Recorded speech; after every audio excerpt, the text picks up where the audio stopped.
Thank you for tuning in to the second episode of Man, This Freaked Me Out. Welcome to ReligionWinked TV, where my spiritual ears stay. Y'all won't believe this because I didn't. And guys, when I tell you freak accidents are on the rise and people are losing their lives to them, you got to remember Ephesians 2:2. There's a prince in the air, killing, stealing, and destroying. And until we begin to believe that, we'll always justify these freak accidents as just that, a freak accident, instead of something in the underlying underworld of demonic activity that just knows how to randomly act, and not acts of kindness here, but this demonic act of, in a freakish kind of way, I'm going to take your life today. So guys, we have to be on the lookout, as I'm sure JauMarcus McFarland was when he walked into caused the deadly accident. The football player died in August after the elevator he was on. The family of an 18-year-old who was crushed to death in an elevator claims negligence caused the deadly accident. The football player died in August after the elevator he was on malfunctioned. His mother has now filed a wrongful death lawsuit against several people, including the property owners and his school. Fox 5's Brian Hill is live outside the apartment complex along Highland Avenue in Atlanta. Brian?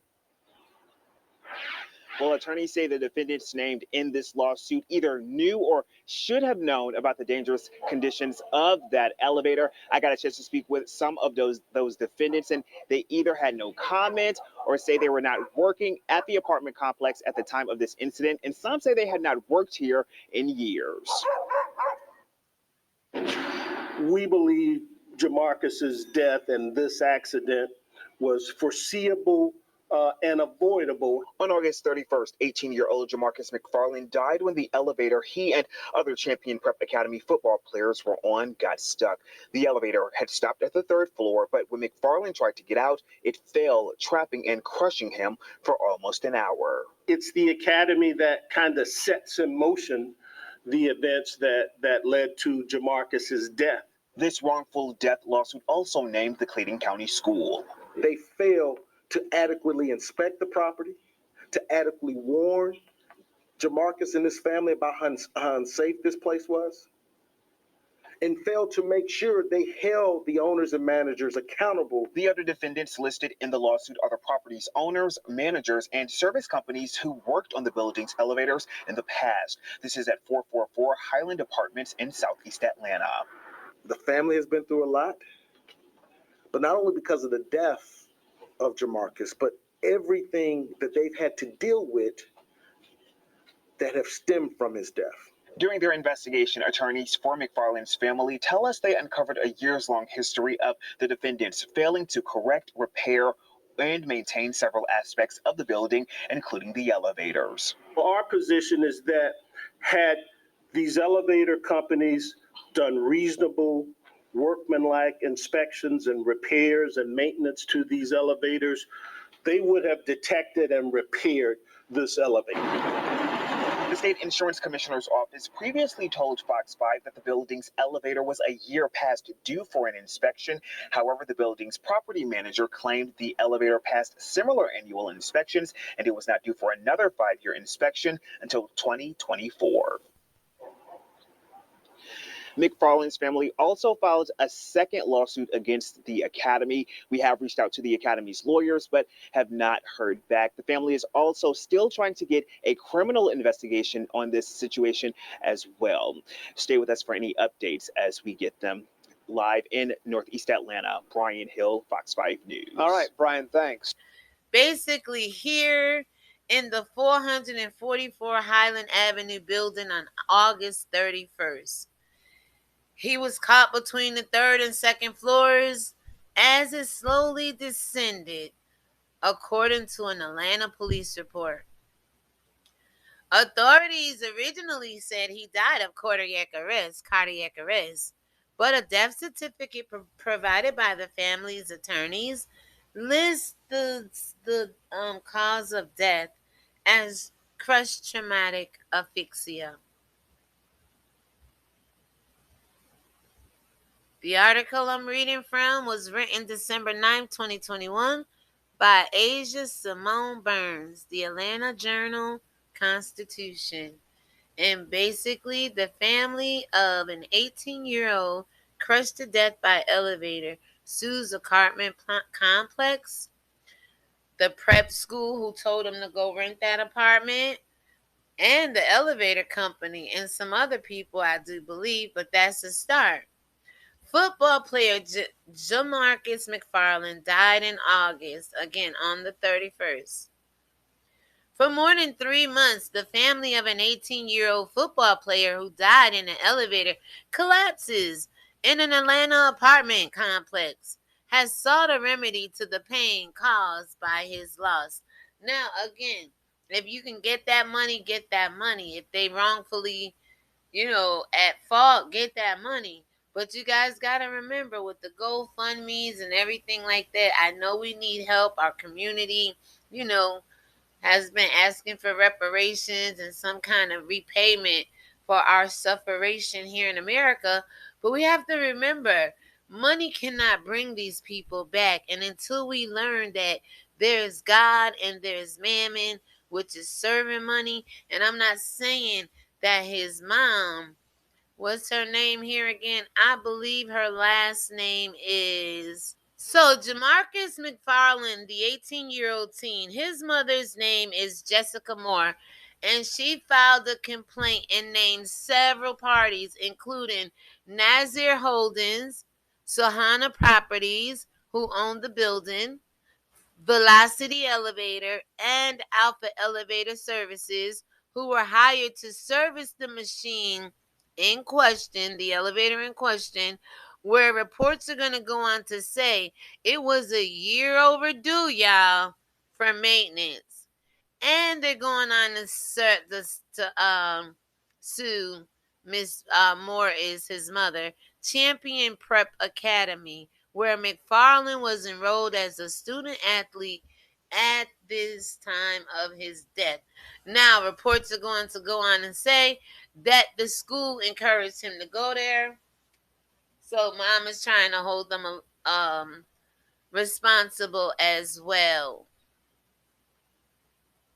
So the attorneys representing JauMarcus McFarland's family on Thursday said they have filed a wrongful death lawsuit against the apartment complex owners. The companies that were tasked with maintaining the complex's elevator and the prep academy that encouraged the teenagers to move into the building in the first place are all going to be sued by Miss Jessica Moore, the deceased mother. One of the attorneys from Cochran firm, Sheehan Williams, says, "We obviously know that the death of JauMarcus was tragic and sad. But what our investigation has also shown is that his death was in direct relation of a multitude of failures by several entities and several people." And I'm going to say, end quote here, in several violations. I'm going to add to that, okay? Williams, along with attorneys Sam Starks and Denoris Hurd, filed a lawsuit on behalf of McFarland's mother, Miss Jessica Moore. And again, I named the parties of the people who are going to be sued. McFarland was a football player originally from Missouri, and he died after he was pinned by an elevator in the 444 Highland Avenue building on August 31st. He was caught between the third and the second floors as it slowly descended, according to the Atlanta police report. Authorities again originally said he died from crush trauma asphyxia. Originally, they said cardiac arrest. And then they came to the crush trauma asphyxia. And guys, sometimes when you do get a good lawyer involved and not just a public defender, you win more cases for whatever reason. I feel some public defenders have went on to win, landmark cases. But definitely, if you find yourself in a situation like this, don't depend on a public defender or a low class lawyer. Make a deal with the lawyer. If we win any money, you get XYZ. And I'm sure in this case, most good attorneys, trustworthy, hopefully, attorneys, will take this case hands down. After McFarland's death, right? According to a report by the Insurance and Fire Safety Commission's office, the elevator was more than 1 year overdue for its annual inspection, which must be requested by the property owner or manager. So that's neglect right there. They are liable. What do you guys think? After McFarland's death, state regulators cited the building's owner, Sohana Properties, saying they failed to notify the chief inspector of an accident which involved death. They didn't even report the death, y'all. The building's management was cited again when state regulators found problems with all 5 of the property's boilers, which could have caused the fire, carbon monoxide, leaky gas through the boilers, depending on how the boilers are set up or whatever. Because I remember I was living in an apartment and my hot water tank started leaking. This was years ago, like in 92, 3, 4. And yeah, they had the city came out, the fire came out, everybody came out. National Niagara Mohawk at the time came out and basically said, put a red tag. Anybody know about that with the hot water heater? And it was unsafe. It really was. So I can understand. I don't know how many apartments are in this apartment building, y'all. I don't know how many people lived in here, but definitely it was unsafe because 3 of the boilers were installed without a permit and the 4th had safety violations and was taken out of service. Safety Commission spokesman Weston Burleson previously said earlier in his report. The report goes on to say the installation of the final boiler was incomplete and was put into service anyway without an inspection. On return of a visit, state officials found one of the boilers was still running even though we took it out of service. And that's what I mean about red tag in a boiler. They deem it unsafe. And actually living in that apartment, and I look back on it now, somebody set that apartment on fire, and I'm sure it went up in flames, not only because of the heater that was thrown in my bed, but because of that leaking, faulty hot water tank that the landlord refused to come replace. And at the time, I couldn't find an apartment. I was going to college. I was 4.5 months pregnant with my daughter, who's now going to be 29 in April. So it was like, I had to kind of stay put. And I ended up losing everything from college. I was going to college at the time. Guys, there's a whole story I believe. If not, if you want to hear about that, please comment down below. This freaked me out. And of course, back then, the fire freaked me out. And like 2 days later, 3 days later on Thanksgiving of 92, my sister was shot. So that was a real freaky time period in my life, okay? So yeah, some things freaked me out. And this story really did, all right, guys? So now the safety commissioner's office says Sohana Properties continues to flout the law, screw the law, disobey the law. And again, we know this to be lawless people, right? That not only don't want to obey the lands of the law of the laws of the land, But some people don't want to obey the laws of God either, right? And we know through Christianity, Paul taught people how to disobey God by not obeying his law. And that's where the real true repentance come in at for us all, right?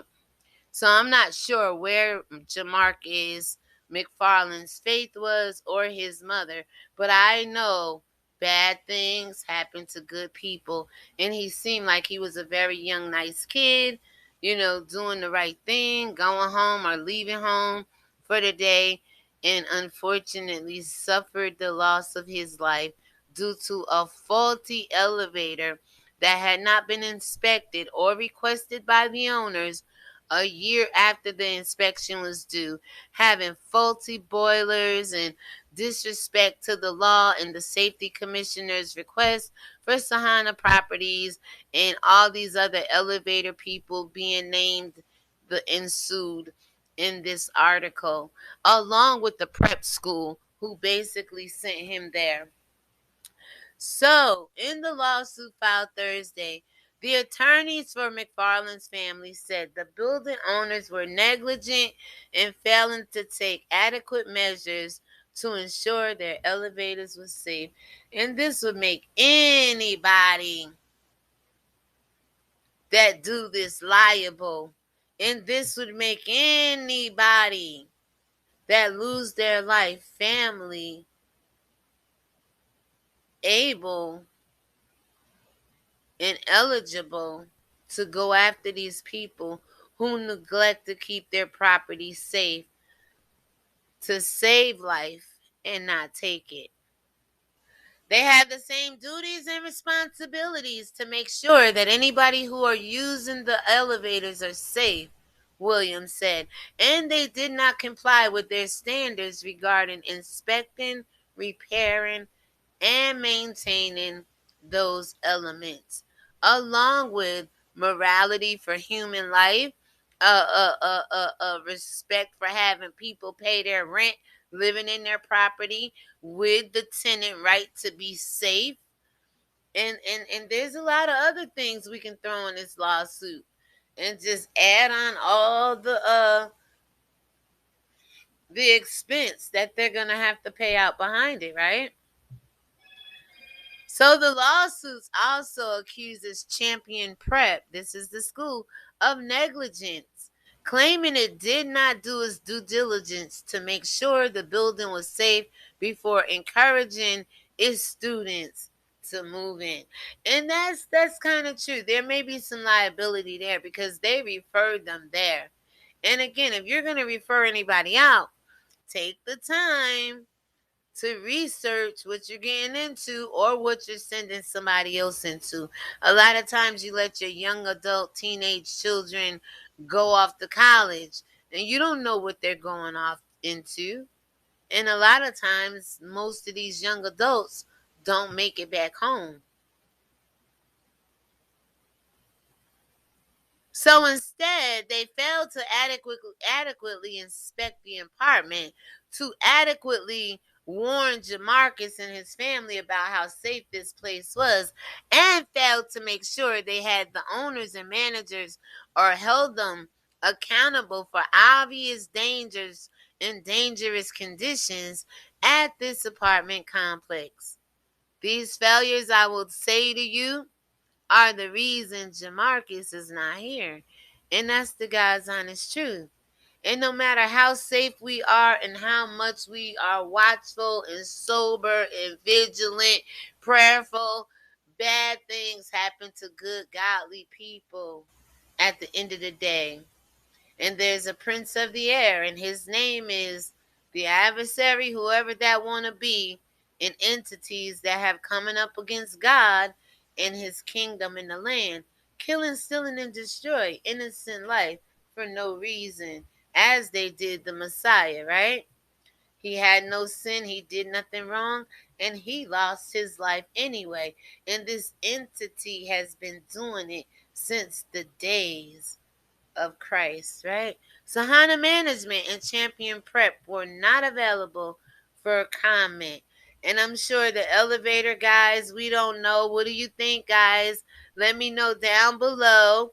The family of the 18-year-old Miss Jessica Moore and her attorneys are suing several entities because of the loss of life in JauMarcus McFarland, an 18-year-old football player originally from Missouri, living in, at the time, the 444 Highland Avenue building on August 31st. He was caught between the third and second floors, crushed by an elevator. Originally, it was thought to be cardiac arrest, but then the reports came out and said he was crushed by the elevator, suffering traumatic asphyxia. In the process of investigating the buildings, the authorities, insurance and fire safety commissions, and a whole bunch of other people found a lot of violations with the building he was living in. And that led the mother, Miss Jessica Moore, to sue ReligionWinked TV, where my spiritual ears stay. Everybody mentioned involved. You guys let me know. Shout out to JauMarcus McFarland and his mother, the family thereof. R.I.P. JauMarcus, and may God keep the family and with comfort, peace, and grace, and give them courage to get through this, dear Lord. And with that being said, y'all, let me know what you think about this whole entire crazy situation. Man, that freaked me out when I heard about it. A young man, JauMarcus McFarland, lost his life to an elevator, crushing him, causing him traumatic asphyxia at a young, tender age of 18. Please comment down below respectfully. And another reason I don't search Facebook and deep into the families, there's a level of respect that comes with these videos I do. I want you to know they're out there, and I just give my spiritual context or commentary on what I'm seeing and reading. And with that being said, shalom everybody. Thank you so much for watching this video. You're watching ReligionWinked TV. Man, this freaked me out. Episode 2. And y'all know my spiritual ears stay. Shalom everyone.